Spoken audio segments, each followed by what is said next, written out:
take advantage of the sense of touch when you're driving to make it safer. So currently you've got these auditory and visual GPS navigation units in your car that are essentially distracting you from on the road kinds of distractions, right? Kind of pedestrians and things like that. So you're trying to swerve around the road, but you've still got to pay attention to this GPS navigation unit that's sort of draining your mental resources, your cognitive resources. So the idea here is that we've mounted 20 vibrotactile actuators onto a steering wheel.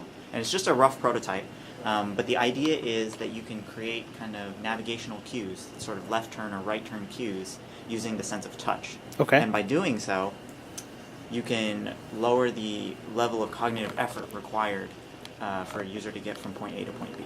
Okay. Right, so you can get a sense of this. Hal can demo this for you if you want to try it out. Put your hands actually on the wheel. Yeah, it's gonna be. Yeah, well, I guess you can do it with just one hand. You probably can feel it. Yeah. The idea is there's enough sensors under here that you're going to feel. So you're driving along. You're driving along, and your GPS wants you to let you know that it's time to turn right.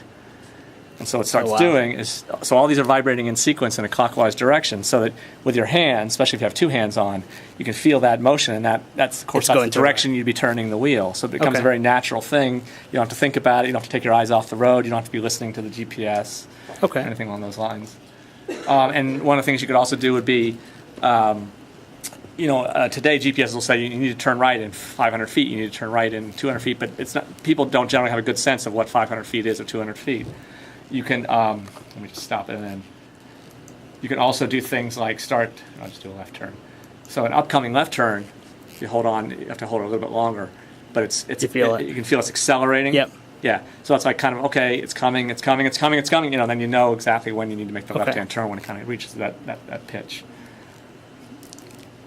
No, I guess that pretty much covers it. I guess the key idea though is that by using kind of this clockwise or counterclockwise motion, we can kind of play some human psychology tricks on the brain, which sort of makes this easier for the user or for the driver to actually understand the cues. Okay. Right? Because really this is only going to be useful if people don't have to spend a lot of time thinking about it. And just our initial studies have shown that this does look like it reduces the number of errors people actually make when they're driving around.